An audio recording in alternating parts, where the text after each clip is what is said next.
In a world where the stakes are higher than ever, where change is the only constant, and where the sustainable future is both the challenge and the prize, the Budapest Eurasia Forum returns.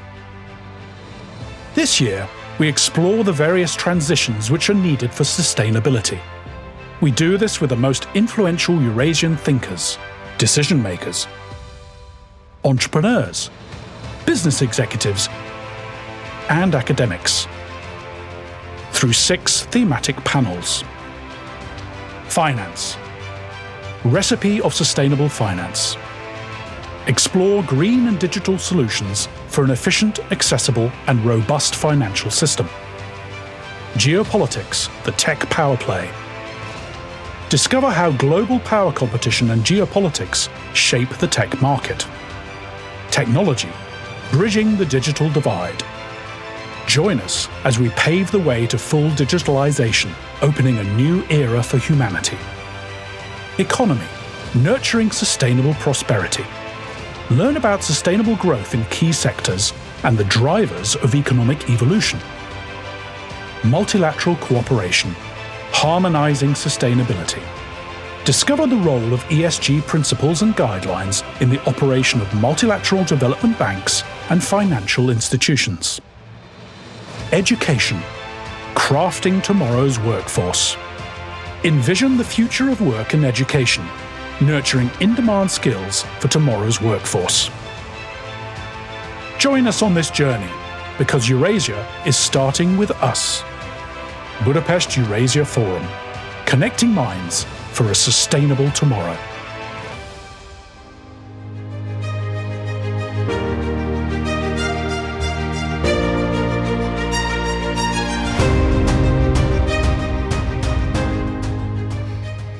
Ladies and gentlemen, distinguished speakers, dear audience, it is my utmost pleasure to greet you all at the Budapest Eurasia Forum 2023 conference.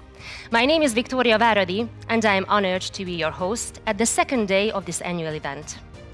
The Budapest Eurasia Forum is one of the flagship events of the Magyar Nemzeti Bank, the Central Bank of Hungary, and it resonates with the MNB's efforts for a strengthened cooperation between Europe and Asia that is based on friendship, solidarity, and mutual trust.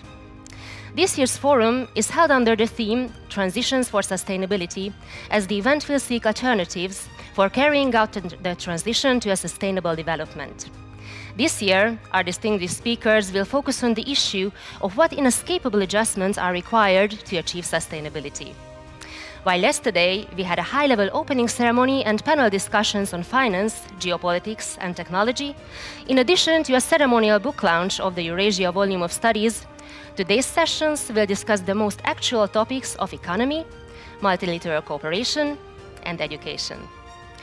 If you missed any of the speeches or you would like to rewatch our sessions from yesterday, I would like to encourage you to visit the Budapest Eurasia Forum website in the upcoming days, as all sessions will be available on demand soon. And now, it is my great pleasure to announce a keynote conversation as our opening session before the thematic panel discussions. Let me invite Mr. Zsolt KUTI, Executive Director of Magyar Nemzeti Bank, the Central Bank of Hungary, as the moderator of the discussion. Mr. KUTI, welcome. The floor is yours.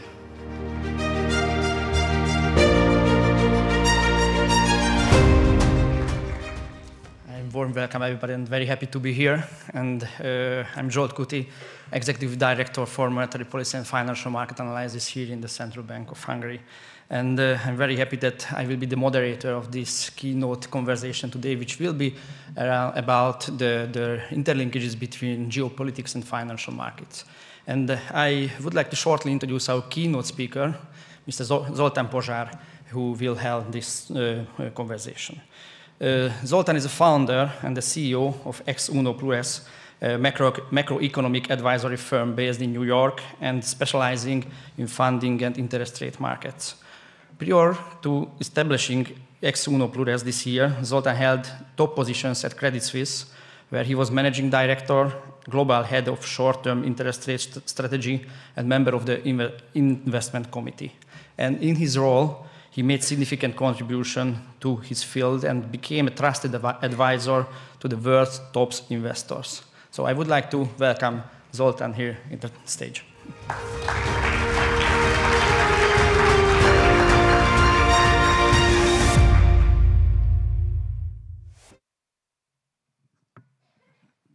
As I start with my short introduction, I just remember back when our generation started our career at the late of 90s or the beginning of this century, the world was much more simple. And in the simple world, this was a unilateral world where in the financial market, you don't have to focus too much on what happened in the global geopolitics. Naturally, the foreign policies played an important role every time in the financial markets, but it was not the crucial factor which determined the global financial market developments. However, I guess the world has changed significantly. Now we live in a multilateral world. There are much more significant global tensions, and in the financial markets, you have to focus on any individual changes in this global geopolitical era. And also not only for financial market, but I guess for global decision makers, for policy makers, for corporate heads, for all the latest developments are very important in this financial market. So that's why I would like to turn to Zoltán with my first question that you who have an advisory firm who make very interesting researches on this field where you interlink or explore the interlinkages between the geopolitical developments and the financial market developments. Which are the key factors which you have to focus regarding the geopolitics, which will determine in the next few years the financial market developments? Well, I would say that I think the quintessential feature of the world that we live in is, as you said, it's not just business cycles that matter, but business cycles still matter. It's just that it's overlaid with a great power conflict between the US and China, and obviously that conflict, or perhaps competition is a better word for that, has many dimensions. Financial is definitely one dimension of it. You know, for investors, I think what's the most important on the front lines, so to speak, is the fact that the invoicing of global commerce is changing. I mean, we are coming from a world where the US dollar was used pretty much exclusively to invoice commodities and trade between cross-border countries in dollars, even if you know, they were two countries that had nothing to do with the dollar system. So you think about India and China, or India and Brazil, or China and Brazil. So these things are changing, and the changes are quite rapid. And we are seeing signs of this change already, for example, in the way that the US government can or cannot finance itself. And anyone who is following US interest rates markets closely, you may have noticed that long-term debt issuance in the United States has been going quite poorly, and the US has been forced to make decisions to move issuance from the back end of the curve to the front end of the curve. So I think this is one very important development that must be linked back to the changing invoicing patterns. Okay, let's speak about about the US. As the change in the multilateral world and in the structure, how will the role of the US dollar and the financial assets, American financial assets, will change in the global financial system? I think it's going to change. Conceptually, I think there is two very important themes that you need to keep in mind. You know, when you listen to the discourse in the West, so to speak, what you hear a lot about is de-risking supply chains. I mean, we can call it many different ways. We can call it de-risking, we can call it de-sinification, but there is definitely changes happening. And some other sub-themes that come out of this is, you know, friendshoring and nearshoring and reshoring. But basically, we are trying to make supply chains more independent. When you look at the East, you know, my impression is that the single most important theme that the East is exploring is how do you extract yourself from the dollar system. So just as the West is extracting itself from the East in terms of the real economy and physical supply chains, the East is trying to extract itself in the financial economy and from financial entanglements. So because of this, the dollar's role is going to change. I mean, obviously the dollar is not going to disappear. So we are not talking about the demise of the dollar or anything like that. We are just transitioning to a world where next to the dollar and next to the euro, there will be other currencies that will play a much bigger role. The renminbi will be one of it. The Indian rupee will be another. UAE dirhams will be another, to give you a few examples. And as a necessary consequence of this, I think the single most important change that will come out of this is that the US will be forced to change the way it finances itself. I mean, obviously, you're coming from a world where you didn't really have a budget constraint because everybody was invoicing everything in US dollars, so someone was always accumulating dollar surpluses, and those dollar surpluses, one way or another, found their way back to the treasury market. And so, we are living with that change already. I'm not sure that investors are thinking enough about it, because everybody wants to conceptualize de-dollarization in terms of what the dollar is going to do in terms of the FX rate versus the euro and yen. And I think that's the wrong approach, because de-dollarization at the end of the day is about invoicing and payments and clearing and settlements. And the way changes in the payment, clearing, and settlement system manifest themselves is government financing. Mm-hmm. Okay, you have mentioned renminbi and China and its role in the future. What we have seen till now, China became real economic giant in the last decades. However, its financial role lagged behind. And how do you see the future? Will China's financial role improve significantly in the coming years? And what is the road ahead in this procedure for China? Look, I think everything, all these big questions in finance, I think you need to think along a spectrum. So, a lot of people immediately jump to this question of whether China wants to be, or does China have visions for the renminbi to be the next reserve currency? I think the US itself is taking stock of the lessons learned in being the world's reserve currency. I mean, it's not a free thing. I mean, it brings a lot of problems. It brings a lot of benefits. I would say that from China's perspective, the single most important first step achievement would be gaining monetary sovereignty, in the sense that you don't want to be, as a country that's as big as China is and as muscular from an industrial perspective as China is, you don't necessarily want to be in a situation where you're forced to accumulate US dollars as your FX reserves because you need to cover 2 or 3 times your annual commodity imports, which have been invoiced in US dollars up to now. So I think the first achievement for a country like China would be being able to pay for all your critical imports in your own currency. Once you can do that, the whole economics of how you run the central bank's balance sheet changes, because if you don't have to accumulate foreign currency as an insurance reserve to pay for your critical imports, you just don't have to run FX reserves to the extent that you have been doing. So you will eventually become more like the United States, where you pay for your stuff in your own currency and you don't have to accumulate FX reserves. And we are on that path.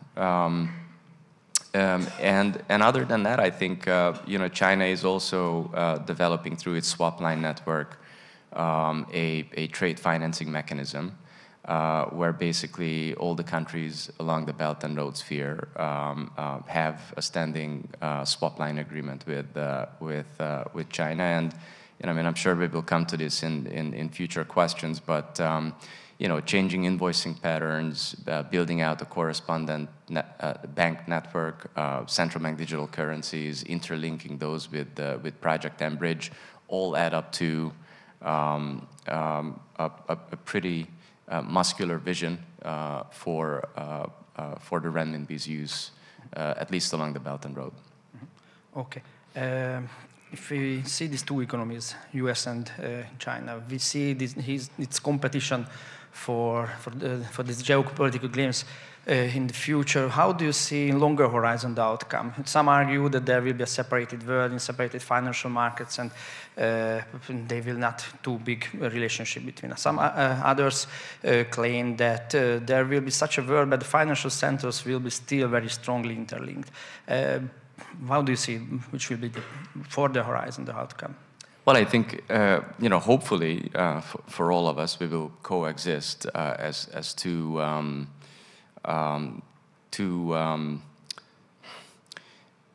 I don't even want to say separate blocks, but I think what we are doing is we are just kind of renegotiating certain rules of the game, such that the playing field is a bit more level.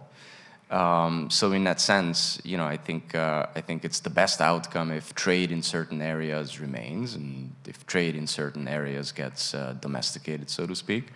Again, the financial aspects of this is, I think we should imagine a world where, commerce between China and the U.S. is done in dollars, but but trade between China and other countries is done in currencies of their choice. And again, I think we are all central bankers, and we are one way or another market participants. I think the single most important thing that comes out of this is that budget constraints will be forced on certain countries that never faced budget constraints before.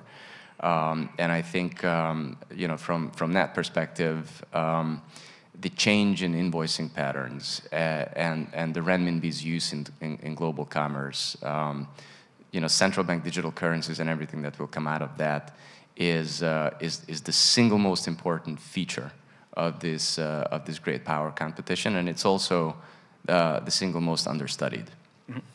You have mentioned central bank digital currencies. It's very interesting. How do you see the role of central bank digital currencies in these geopolitical games, let me say? I think central bank digital currencies were, from a geopolitical perspective at least, I think they were they are a necessary outcome in the sense that when you look at, in my read of the situation is that, of course, China has been working on internationalizing the renminbi for quite some time. And if you remember, initially the idea was that, China would use London and other financial centers and using the existing correspondent banking system to internationalize the renminbi. And I think that changed when the U.S. started to use financial sanctions against a growing list of countries. And basically, I think that forced China to realize that if you internationalize the renminbi, you cannot really run that internationalization through a correspondent banking system that you don't control.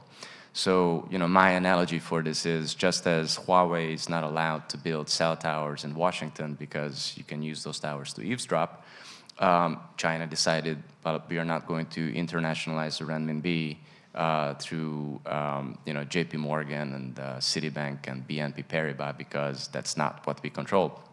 And the best example of that is basically the freezing of Russia's FX reserves, which is something that happened with the participation of the G7 through the FX swap market, through a bunch of Western banks as intermediaries.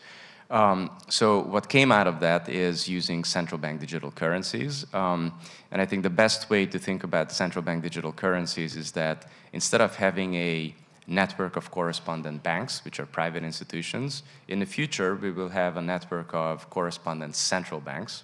And these correspondent central banks are going to be FX market makers at the very top of the hierarchy, intermediating between local banking systems in various countries.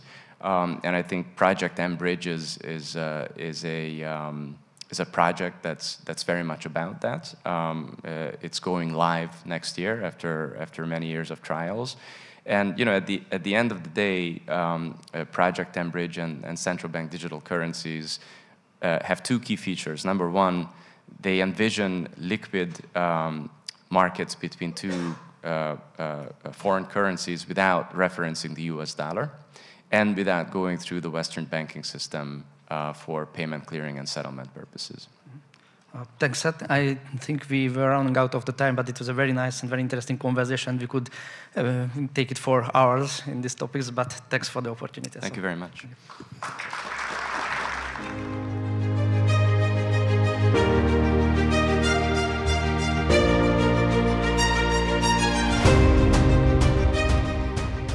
Mr. KUTI and Mr. POZSÁR, thank you very much for the thought-provoking conversation. And now it is time for us to move to the first panel today with economy in its center.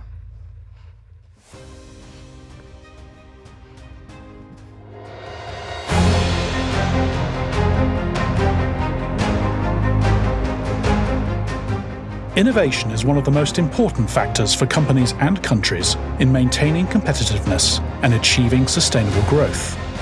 Governments play a vital role in nurturing new economic sectors by supporting the development of innovation ecosystems. In 2023, nearly 80% of companies consider innovation, R&D and product development among their top priorities. Industries driven by technological advancements and scientific progress may hold the biggest growth potential for the coming years, supporting long-term sustainable economic growth in Eurasia. Before the next panel begins, we leave you with a question to ponder. What is the most innovative industry based on the quality of patent portfolios? A. Pharmaceuticals. B. Information technologies. C. Electronics. D. Semiconductors.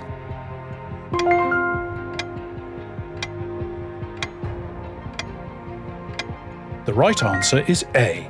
Pharmaceuticals. The world's most dynamic innovators, contributing to scientific and technological advancement, can be found in the pharmaceuticals industry, followed by information technologies, chemicals, and materials. The pharmaceutical industry experienced significant growth in the past decades due to the COVID-19 pandemic and population aging, and its total worldwide revenue reached $1.48 trillion in 2022. History suggests that companies that invest in innovation through a crisis outperform peers during recovery, and the spirit of innovation can transform any adversity into opportunity. During this panel, participants will share their best practices and experiences on how private and public actors can nurture key economic sectors to step on the path of sustainable growth and contribute to a prosperous and profitable transition in the regional economies, scaling up new economic sectors.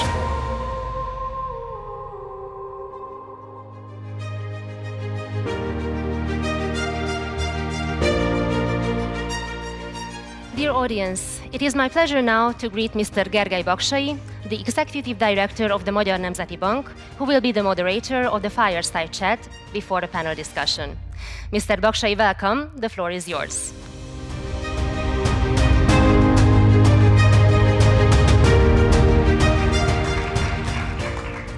Now I wish you good morning, dear guests, dear distinguished guests, colleagues, and friends.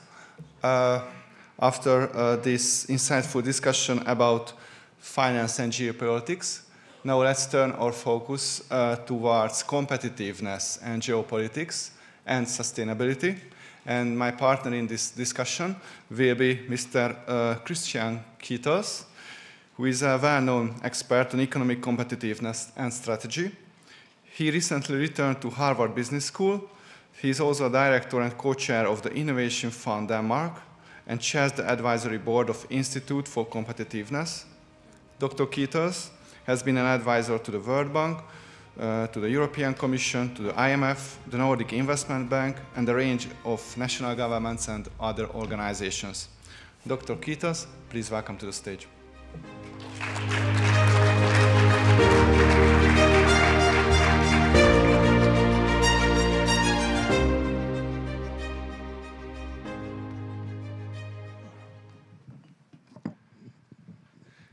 Dr.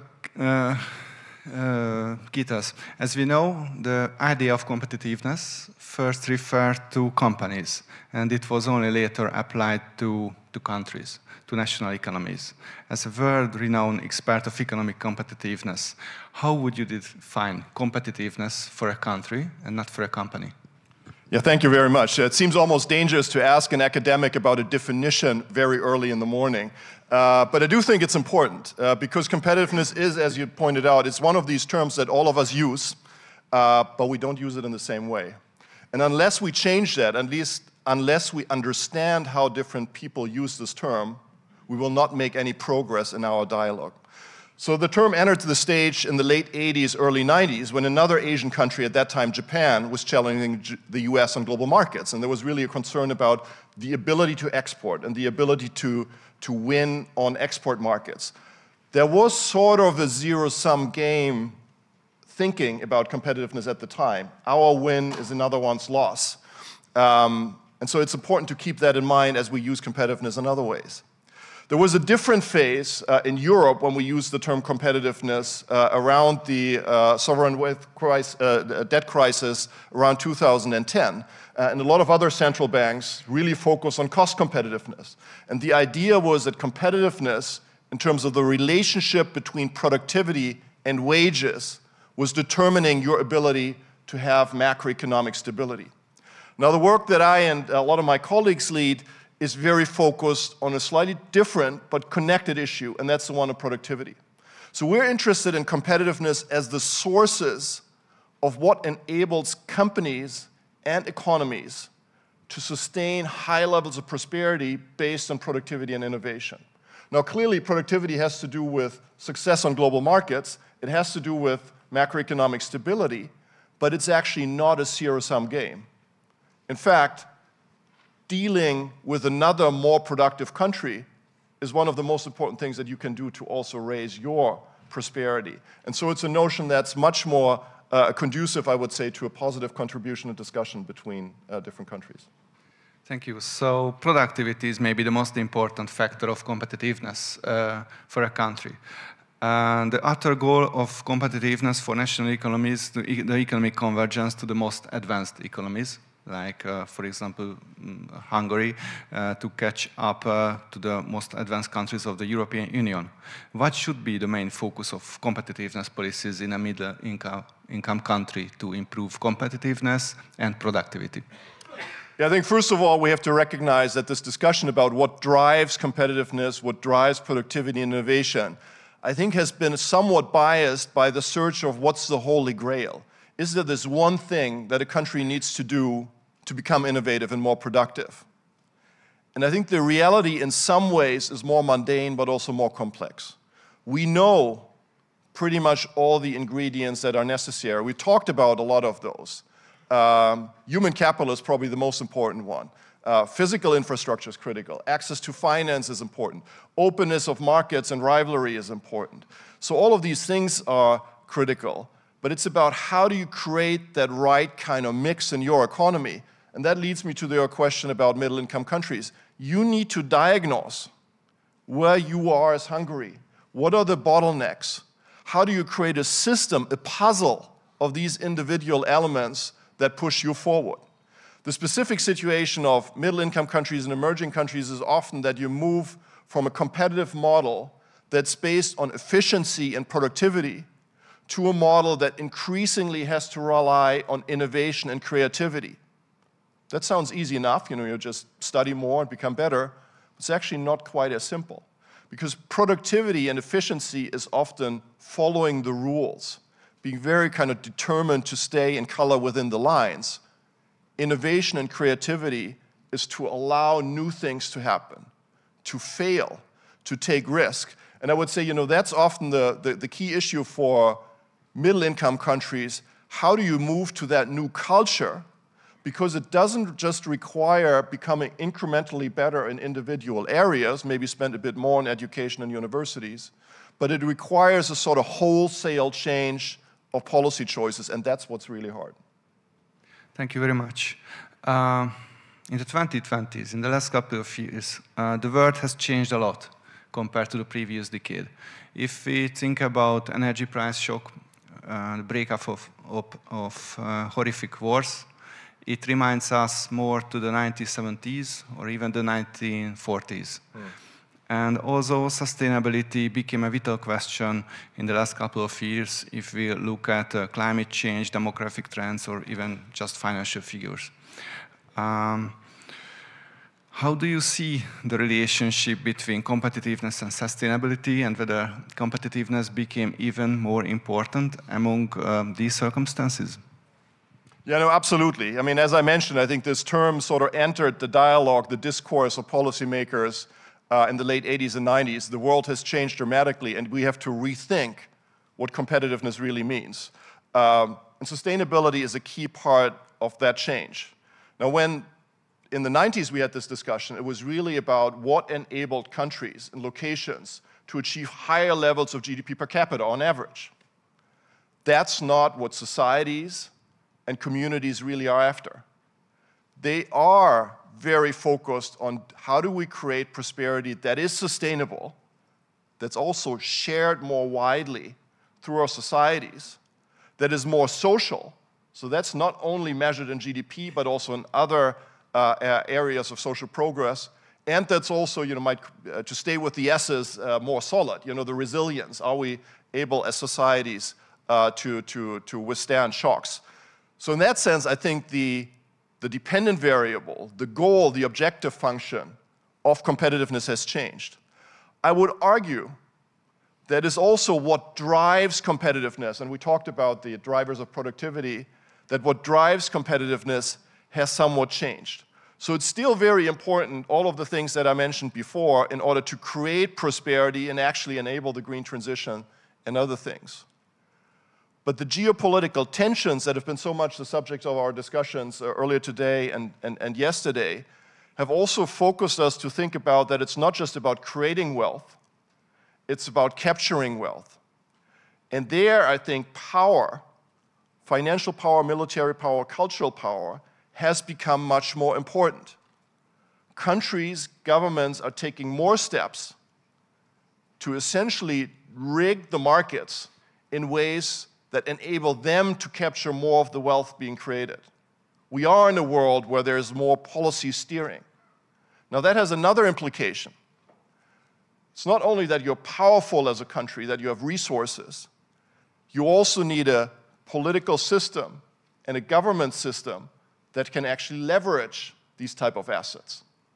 And that, for example, is in the US a real issue in terms of functioning of the political system in order to really deploy the clear assets that they have.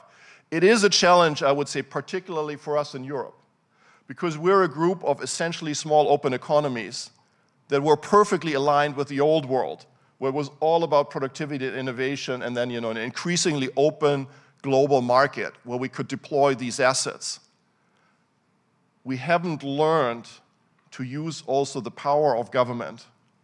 After all, the single market is the largest computer market in the world, but we haven't really learned how to use that as well in a changing world. And I think that's one of the challenges that we see ahead. Let's talk more about government policies. The US and the EU became more and more active in the field of industrial policy, which was untouched for a couple of decades by government in these regions. So there is this ongoing debate about the role of government in supporting innovation and competitiveness. Can you give us, based on your experience, some examples what good government policy should do and should not do? Yeah. So first of all, I think it's a little bit of a chimera to say that, for example, the US never has had an industrial policy. They always claimed that they didn't have an industrial policy, but if you look at what the US actually did, of course, there were a lot of elements that had an impact on the industrial structure. And of course, the government was very active, from NIH spending to Department of Defense spending to a lot of other things. So it's not so much, whether there is industrial policy or not, or whether the government plays a role or not, but it's what the role that you're playing and how effective are you implying and using these terms. Now, I work a lot with governments, and I think there are actually two challenges that are particularly high on the agenda that I think often make a difference between whether or not you're effective or ineffective in your government policies. One is, many governments sort of try to guess what their companies might need to be more successful in global markets. that clearly doesn't work, especially in markets that are changing very quickly. So the ability to really have an effective public policy dialogue, and actually also from the private sector, one that's not just lobbying for private interests, but essentially ask the question, what does government need to do in terms of contextual conditions so that you can achieve higher productivity and innovation, I think is very critical. So countries that are more attuned to that, I think, will do better. The second piece is we often talk about the inefficiencies of public-private dialogue, but I see at least as many inefficiencies within the public sector. Governments are organized in silos. There is a Minister of Innovation, there's a Minister of Infrastructure, there's a Minister of Education, there's a Trade Minister. What matters for the competitiveness of individual sectors, we just heard about pharmaceuticals, is actually the combination of these different tools. So countries, you know, we had our colleagues from Singapore here, countries that have been successful have not been successful because they did one single thing in one policy area that's so different from everyone else, but they were able to coherently develop strategies that combine different types of policy instruments in an effective way. And that, I think, is a really critical measure.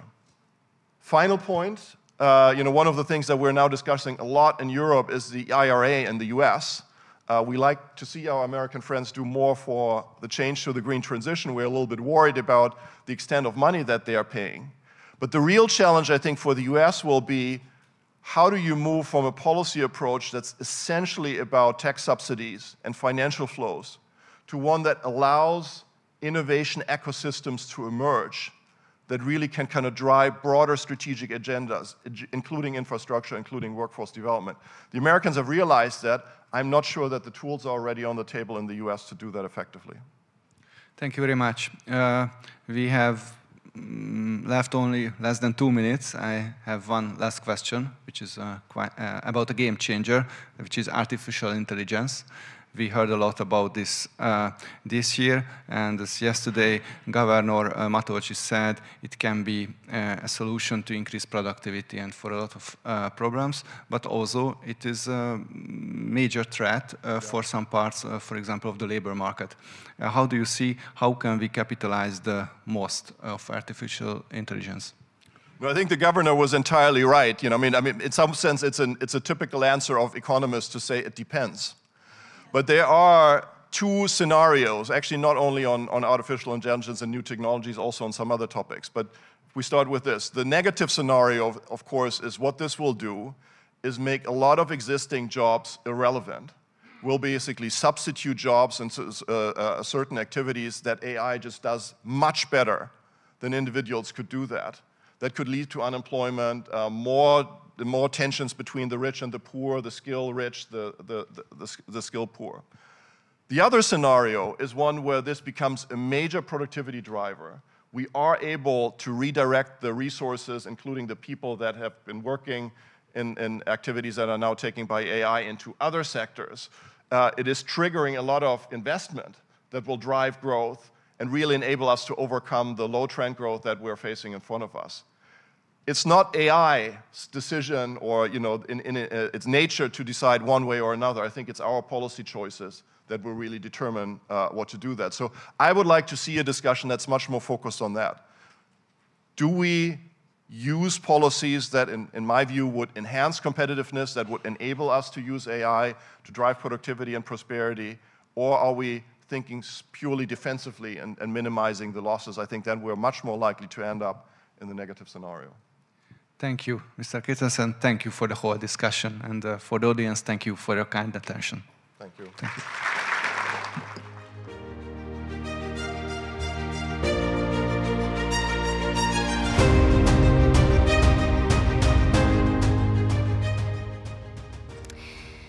Thank you, Mr. BAKSAY, for leading this inspiring discussion. Now we are ending the fireside chat with our distinguished speakers and move to the panel discussion titled Scaling Up New Economic Sectors. Joining me on stage, the moderator of the first session, Mr. Géza Sebestyén, head of the Center for Economic Policy at Matthias Corvinus Collegium. His main fields of interest are monetary policy, fiscal policy, macrofinances, corporate finance, and valuation. Besides Hungary, he gave lectures in France, Germany, Austria, Slovakia, and Azerbaijan. Mr. Sebestyén also wrote hundreds of articles and is a regular media contributor. He has worked for some of the top financial and energy companies in Hungary. He is also the mastermind and main organizer of the Math Challenge Championship, part of the Matthias Corvinus Collegium's secondary school program. Mr. Sebestyén, it is a pleasure to have you here. Now I give the floor to you to lead the panel discussion.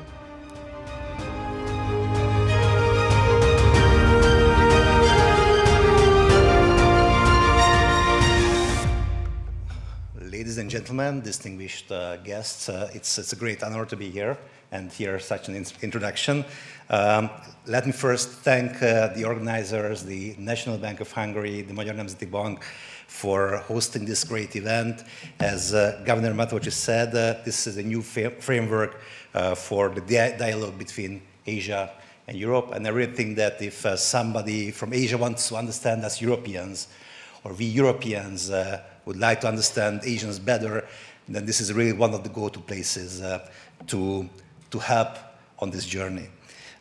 This panel has a really ambitious goal. We try to look into the crystal ball and determine how key economic sectors or emerging sectors can help our path on sustainable growth.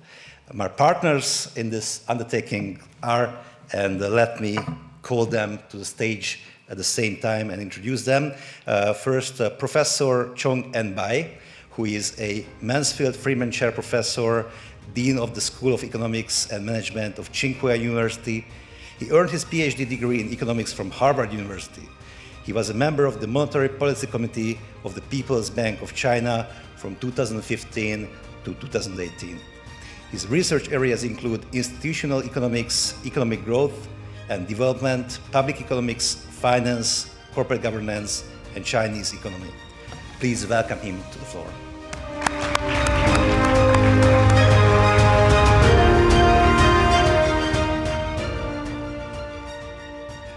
Next, let me invite Marian Gece, who is the Director of Public Affairs and Communication at Huawei, Hungary, and Western Balkan. Since May 2020, she is responsible for 6 countries' public affairs and communication, led by the Hungarian Western Balkans Representative Office. Besides government affairs and corporate communication, she is managing the company's corporate social responsibilities as well as the corporate business ecosystem. Besides these, she has 19 years of working experience as a journalist. Please welcome her to the floor.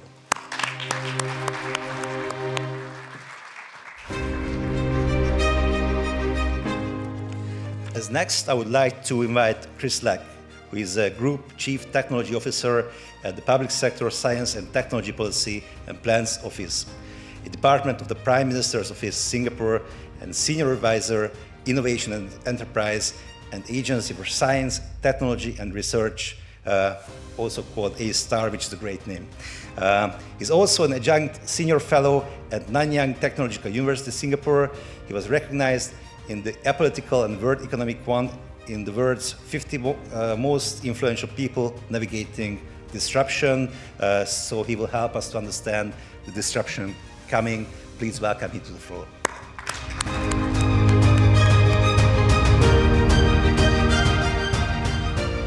And I would like to introduce and quote the floor Lorenzo Tavazzi, who is a partner and head of intelligence and scenarios department at the European House Ambrosetti. He is responsible for the international development for the group. He works on projects involving top management, strategy, and internationalization for large and multinational companies. He manages international think tanks and advisory boards, standing working communities involved in the issues of growth, infrastructure, and mobility, the public sector and regulation authorities, education and training systems, cooperation for development and international relations, and tourism. Please welcome him to the floor.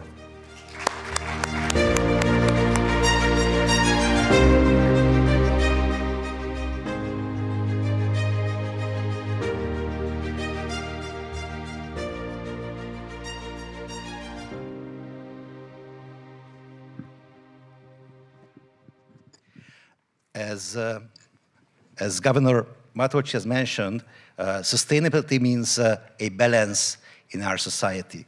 But my first question is, because we have two very important words in the title of our panel, sustainability and growth. And my first question would be, how is growth and sustainability balanced out? Because we can read some studies like the 2022 study by McKinsey, which says that by 2030, sustainability will create an additional economic opportunities of $100 billion US. On the other hand, my first degree is a mathematician, and I think that if we limit our investments and limit the actions of corporations because of sustainability, which is obviously a very important goal, and we have to do that, but on the other hand, it's also a limitation of investments, it's a limitation of the companies' investment policies. Obviously, if you limit something, then the optimal scenarios are less, and the sustainable growth rate might be also smaller. So my first question would be, what is your opinion on this? Are you optimistic or pessimistic regarding how sustainability can help or hinder growth? And why do you think that? And you can begin as you wish. Okay, let me take the first crack. I shared a similar background with you. My first degree is also mathematics. So I share your thought that if you put constraints, more constraints there, your optimization results will be negatively affected. However, I do believe that I do agree with the McKinsey assessment that sustainability actually creates more opportunities because of many more complicated mathematical or economic considerations. One is that in economics, we have this concept of multiple equilibria. You can be stuck with a lower level equilibrium, and if there is not a big push, you won't be able to move to a higher level equilibrium. I really believe that sustainability can be the force, the big push that pushes us toward a higher level equilibrium. Let me talk about the example of renewable energy. In the traditional energy sector, there are so many vested interests, and they work very well together. To move to a new energy model, to move to renewable energy, a lot of things need to happen at the same time. You need producers of solar power batteries. You need producers of wind power batteries. You need the power grid to be able to absorb such new energy. So a lot of coordinated actions are necessary. Without the big push, it's really hard to make that transition to this higher level equilibrium. So that's a lot of economic jargon, but that's one reason I do believe that sustainability can create more opportunities. Another thing is that resource allocation is not just economics. There are political considerations as well. And some of, without such a big push, political considerations may dominate some of the economic considerations.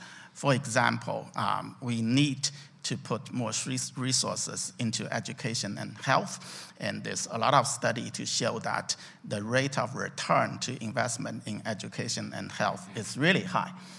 However, for many reasons, resources are not diverted enough to those sectors that are very important for longer-term growth. So when you raise the banner of sustainable growth, then it helps to create political impetus to move, to divert, to mobilize resources that are longer-term effective, longer-term high yield. So, for those two reasons, I do believe that sustainability can enhance longer-term growth opportunities.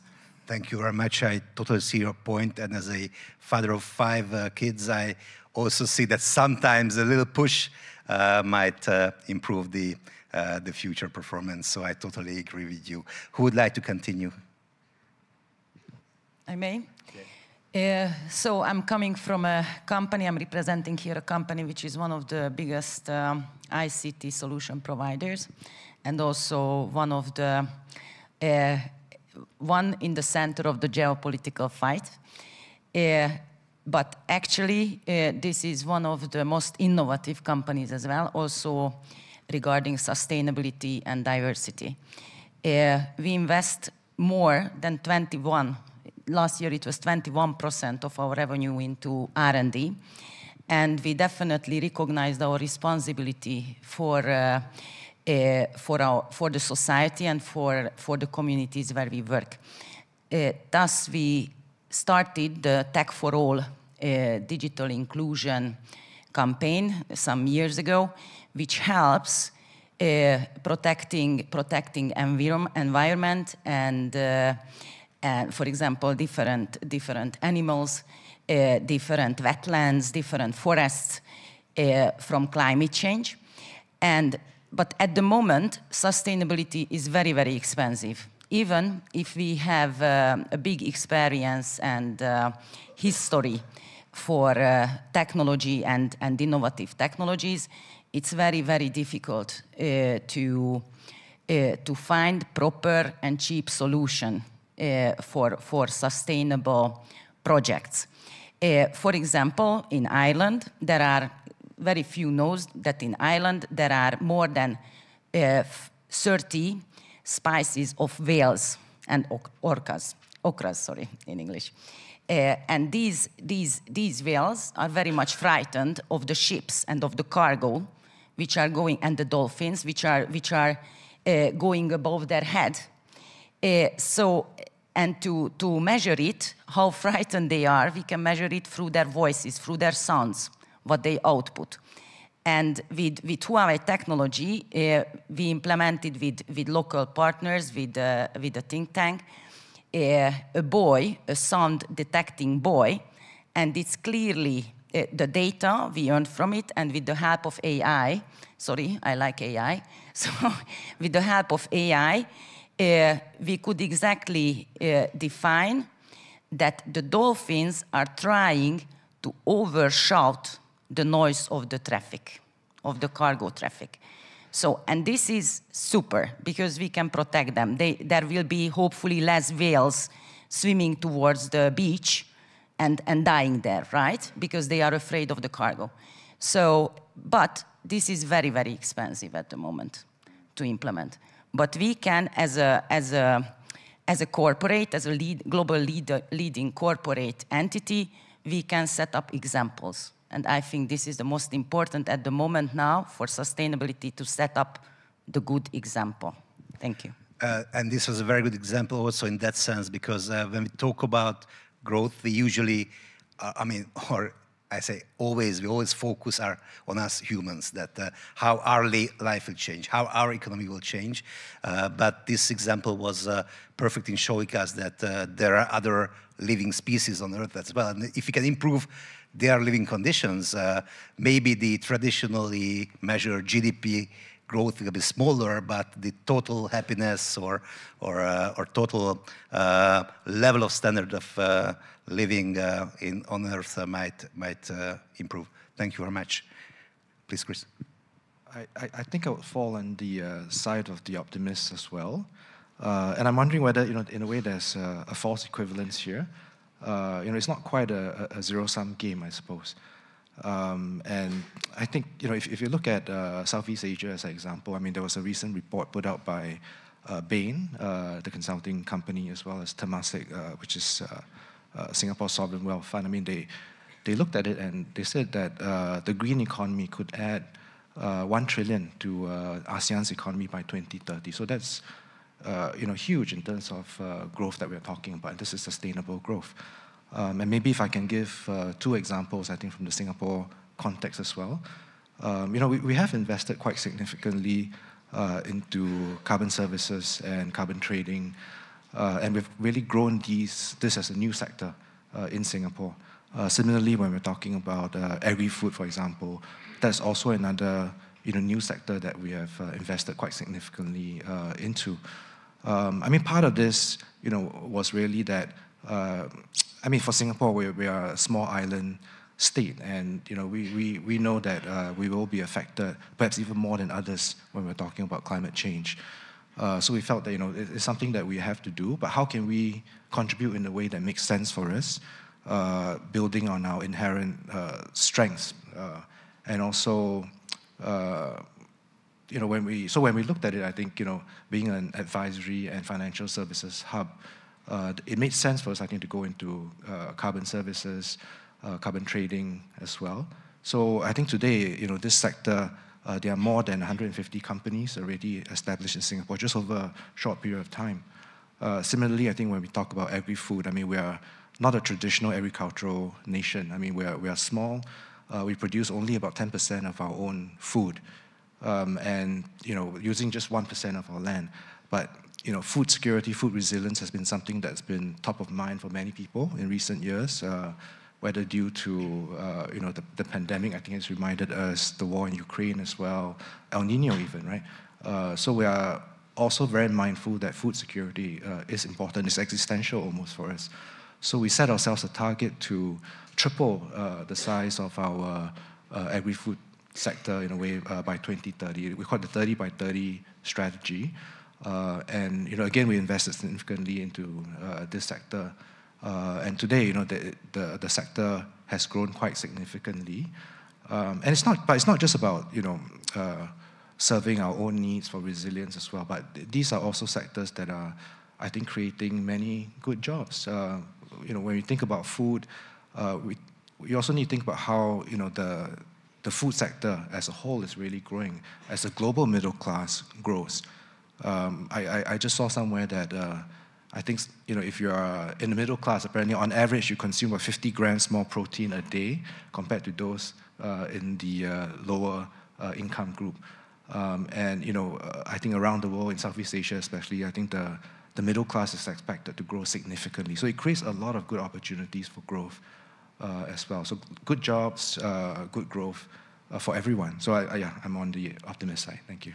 And also thank you for stressing out contribution, because I also think that large players, we can speak about countries or companies at the same time, large players, it's harder for them to change the course.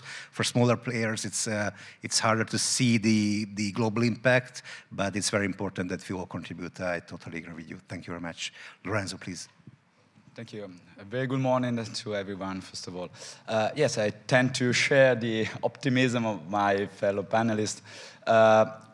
In my opinion, whatever you want to call a sustainable transition or ecological transition can and should go hand by hand with the growth, in my opinion, for some very basic and simple reasons.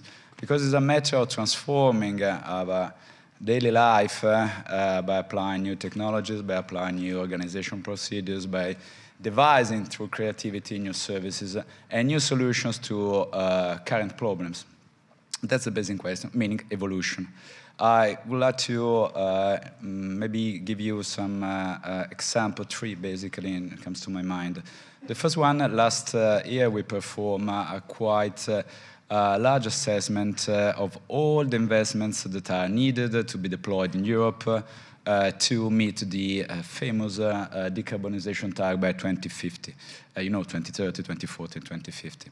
Well, we created a very complicated macroeconomic model with the support of international energy, so on and so forth. So we did quite a reasonable, accurate, and good work. And we compare two scenarios. The first one is the fully decarbonized scenario, so the net zero scenario. And the other one, the scenarios that we are going to have here in Europe if we follow the pattern and development pattern that we are having nowadays. And will this not be a fully decarbonized scenario? So we call it low ambition scenarios. Well, at the end of the day, by comparing the two results, and we integrate in this model all the development curve, the learning curve, the technological readiness, the cost evolution, and so on and so forth. By comparing the two scenarios, quite surprisingly, the low ambition scenario requires more investment, I say more investment, than the net zero scenario. And again, the low ambition scenario implies lower returns in terms of economic output, macroeconomic output, and in terms of job creation than the other one. Again, the reason is very simple. We are changing, we are going to change with the situation with new technologies that have inherently higher value-added potential, are more efficient, and so by doing this we can enjoy much higher benefits. And of course, no need to say that the fully decarbonized scenario is very good for our human health, and so it's good investments and wise investment.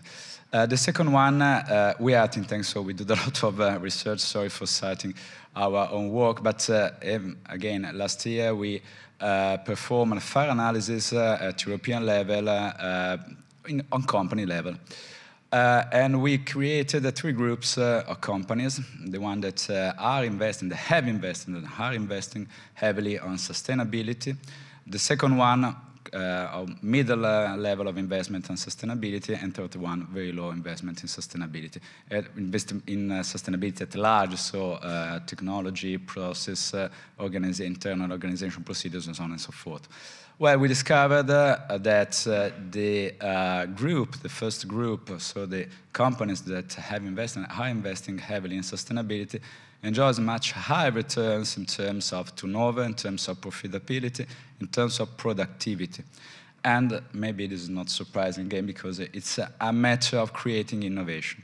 The last example I would like to mention is a very old and traditional value chain, meaning building, real estate. And again, we focus our analysis on Italy, the Italian context. And you know that by applying new technologies and again creativity to the buildings, we obtain smart buildings. Well, we analyzed the value chain of the traditional real estate market in Italy compared with the one with the new technologies, so the smart building value chain. And again, we discovered that the traditional real estate value chain has an economic multiplier between 1.2 and 1.4, meaning that for each single euro generated in the real estate value chain in Italy, there are an additional 0.2 up to 0.4 euro in the economy through direct and indirect effect. Well, the same number for the smart building value chain is 2.87, meaning a much higher economic benefit. And the same goes with the employment. 1.4, 1.5 for the traditional real estate value chain in Italy, 2.78 in this case for the smart building association. So I would say that we do have a huge opportunity because it is inherently in the human being evolving. We are talking about evolution. Of course, it's a matter of speed, it's a matter of balancing the long-term interest with the short-term interest and also the effects, because we have to be very clear. It's not always a zero-sum game sometimes.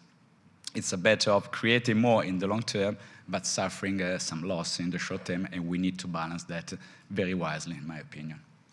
Thank you very much, Lorenzo, for the good news, and also that you were able to talk about macroeconomic models in a visual way that I think everybody was able to understand the key points. And I think it was very good news that both on the macro and on the micro level, it seems that we can hope that the impact will be positive.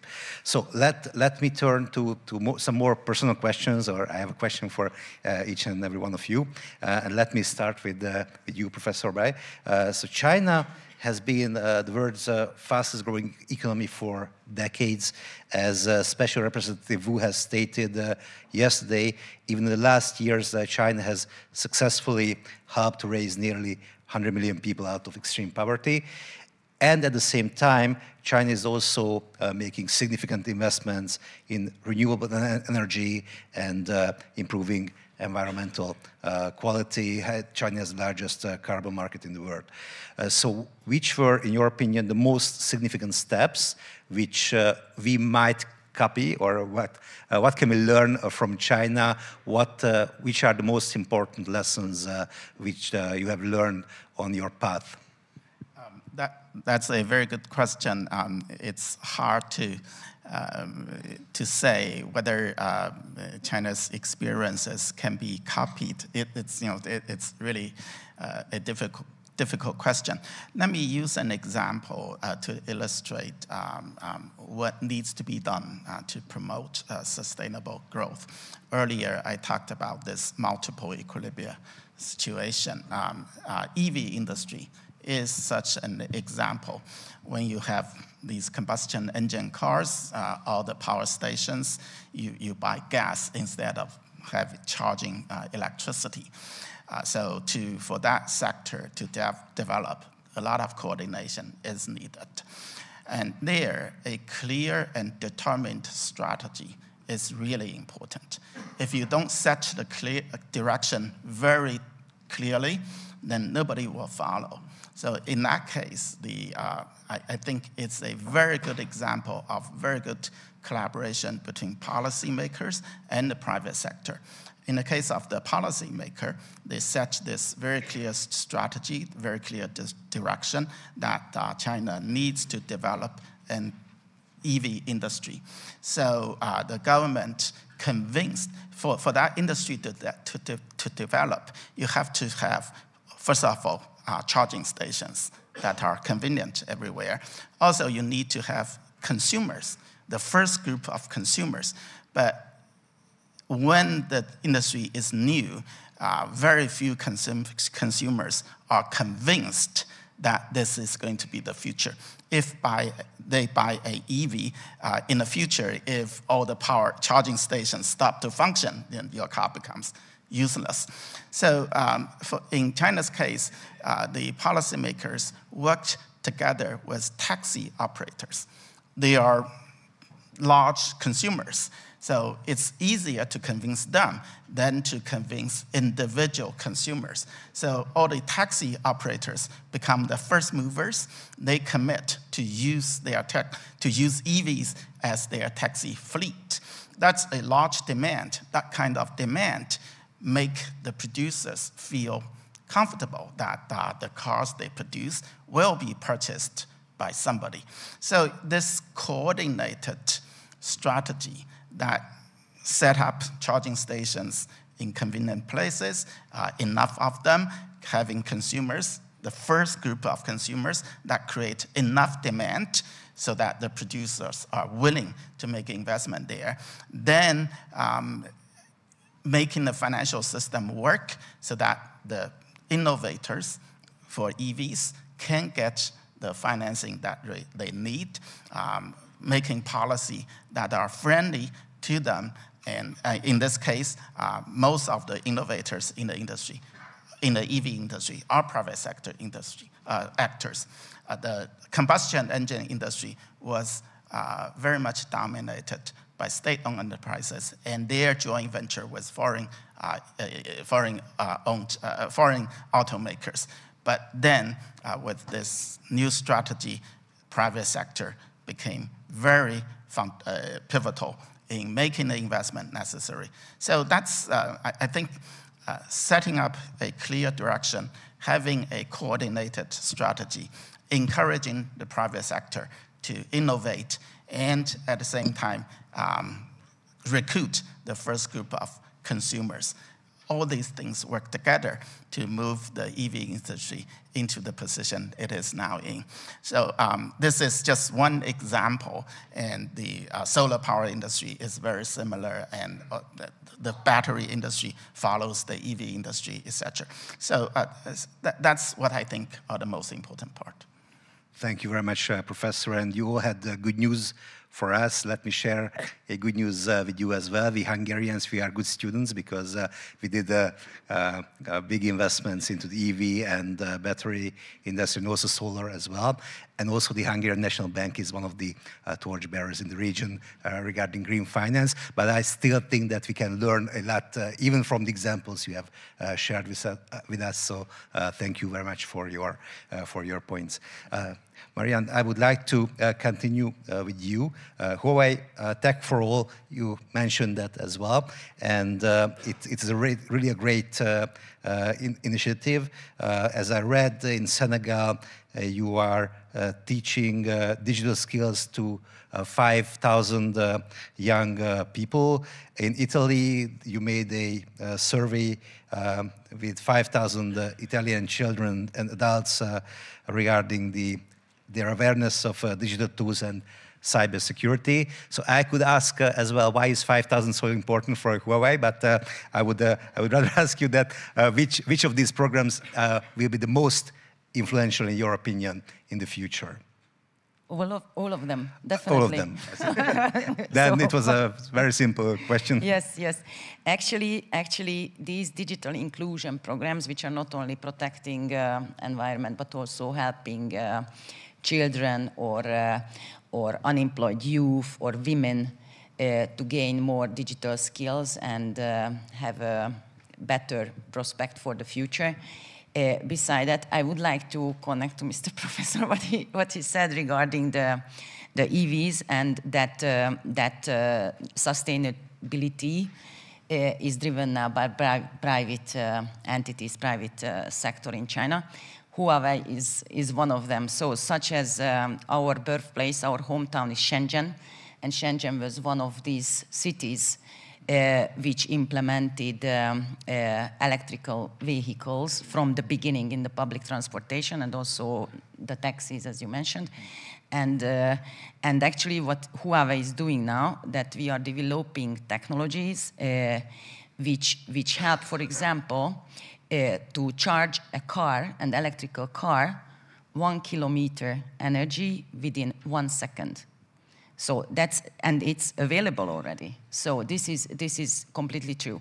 And already we have also a so-called digital energy, digital power business, which works with green energy, with solar energy, and with our solutions, we already generated 7 billion kilowatt hour green energy globally.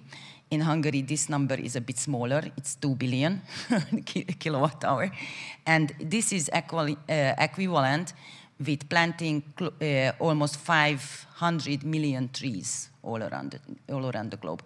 So that's what I wanted to add. Thank you. Thank you very much. It was a good news for me as well, because I live in the suburbs and I was calculating that how quick I will be able to charge my car if I will have an electric car in the future, and it was a very good news for me as well. So Chris, please let me continue with you. Singapore is a global leader in innovation and technology. As Mr. Tayabi said yesterday, Singapore is the fintech nation, and I think you deserve that name as well. My question would be, what are or which were the key challenges Singapore was facing and is facing right now on your path as a leader in innovation and technology? Right. Thank you for the question. I think we have, many traditional challenges in a way, because we are a small country, so limited manpower, limited land size, and increasingly also, because we have no natural resources, very tight carbon constraints. I mean, we are what you call an alternative energy disadvantage country, right? So, these are, in a way, challenges that we feel very acutely.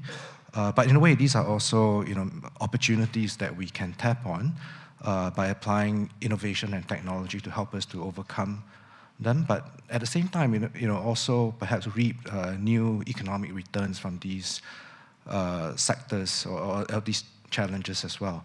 And I mean, maybe if I can just cite a few examples, I think if you look at low carbon solutions, for example, hydrogen, it's something that everyone is talking about as a potential low carbon fuel of the future.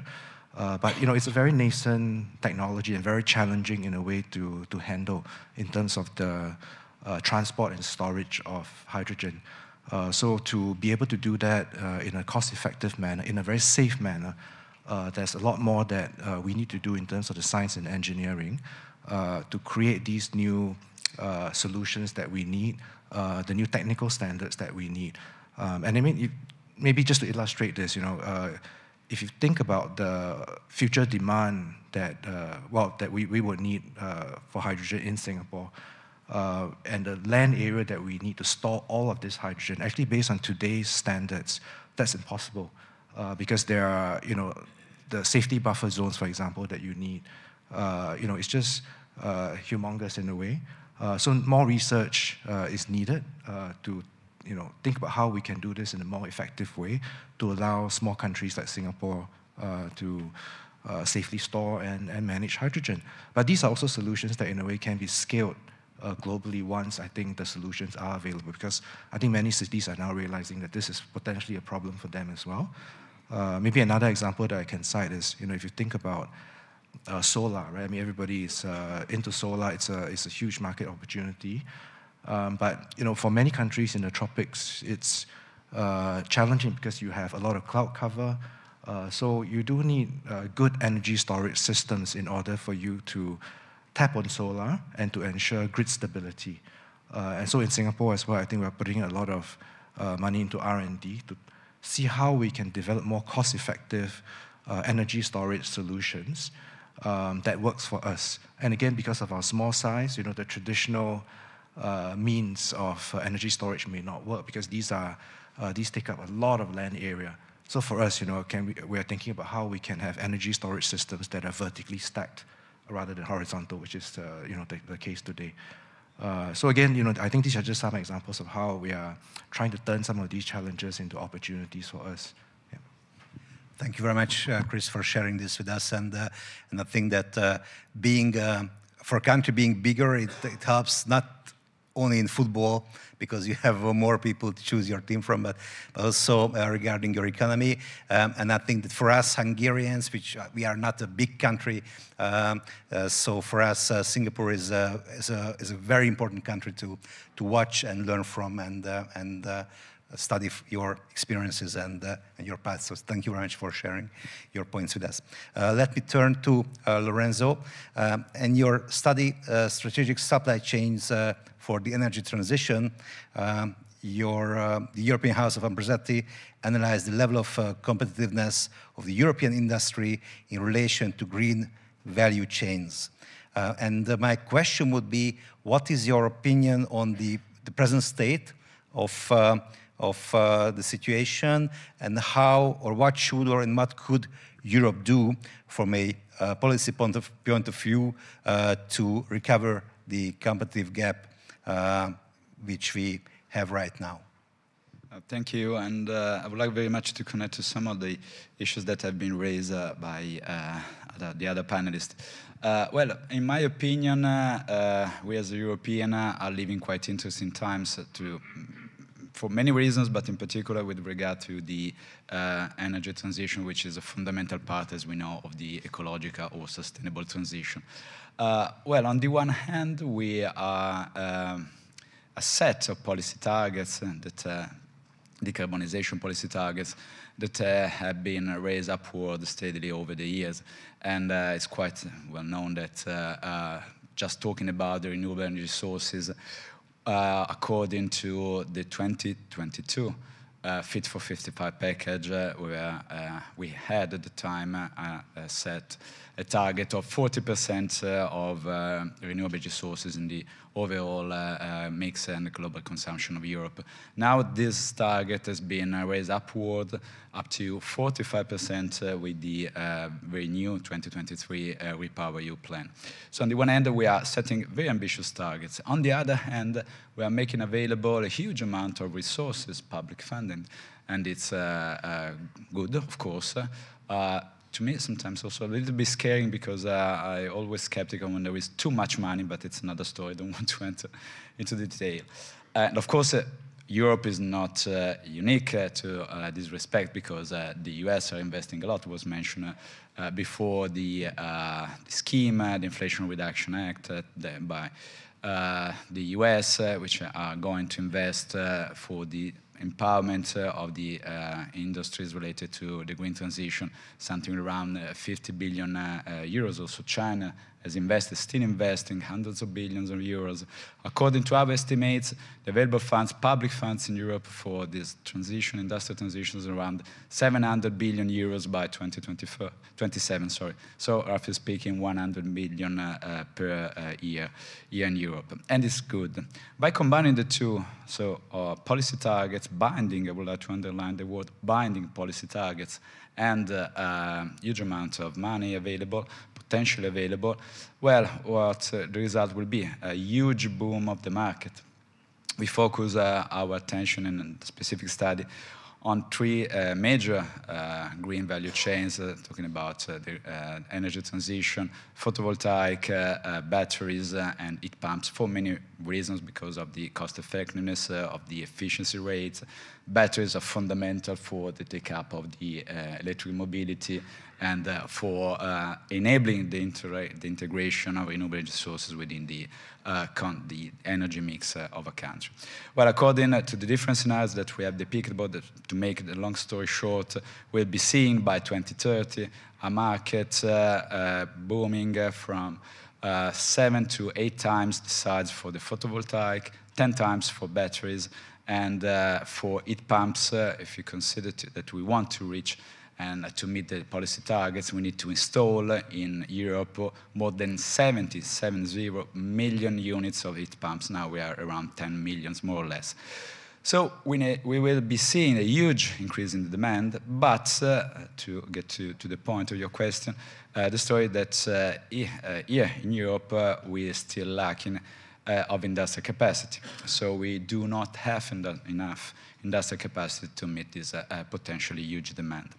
And so what we need to do, many things, starting from the reorganization of the value chains, creating a more integrated value chains, because of fundamental characteristics for this kind of products and technologies. We also need to tackle the issue of specialization of jobs. According to our estimates, we are short between 20 to 40% of a high-skilled job needed for this specific production. We also need to tackle the issue of red tape and bureaucracy. We have too lengthy, sometimes too cumbersome procedures for authorization that requires too much time. For example, if we want to create from scratch a gigafactory here in Europe and seeing them operational, on average, we need to wait 5 years. So again, by 2030, it would be probably too late. So we have to do many things. But we are here in the Eurasia Forum, and I praise the idea of this very concept. In my opinion, and this is why it's fundamental to think about collaboration. We can do, as Europeans, many things by ourselves, but we also be humble enough and wise enough to learn at international experience. So what we is doing well and is investing a lot in order to join forces and to accelerate this process. Also because we have set another target, an important target, through the Net Zero Industry Act, very recently, again, 2023, to meet at least 40% of the European demand by industrial production made in Europe. So we need to bridge a huge gap of things to do. And because I think that the time is running out, I would like to underline, in my opinion, another fundamental point. There is a lot of talk about reaching a strategic autonomy of Europe. In my opinion, yes, Europe should reach a higher level of strategic autonomy, because this would be good for Europe, but good for the rest of the world, if you know what I mean. But by doing that, we should avoid any thinking about reaching, particularly with the Green Revolution, some sort of technological autarky. In my opinion, this would be foolish. This would be totally unsustainable from the economic point of view, also from the operational point of view.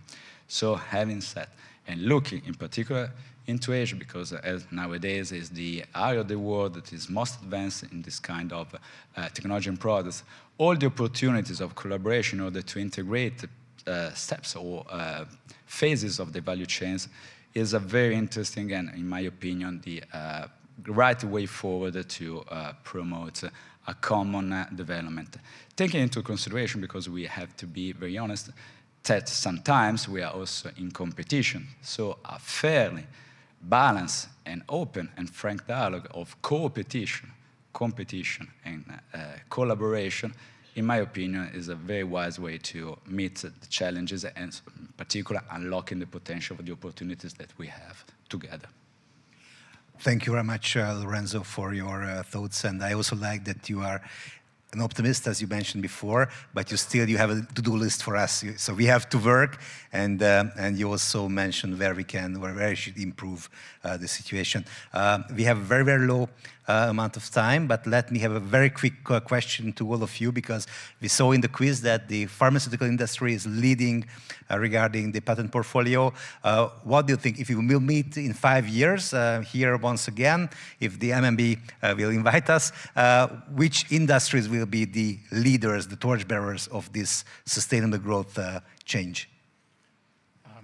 Okay, first of all, green transformation. Secondly, digital and AI transformation of traditional industries. Thank you. Marianne? Info communication. Of course, of course. Chris? Yeah, the green industry, obviously, as well. Yeah. Thank you very much. In my opinion, we are getting older and older, and it's good for all of us. I think all the value chains and technology related to the aging society will be booming, because we are seeing overall, regardless in Europe, in Asia, in Africa, this kind of trend. So it will be, again, a new phase of humanity, and I think that all the, not surprising pharmaceutical, all the value chains related to the aging society will be booming in the next 5 to 50 years, probably. You have talked about cooperation and competition. I think we had a great chemistry, thanks to you, and the good ideas were competing with each other, and we were also almost exactly on time. So thank you very much for joining us and having this panel.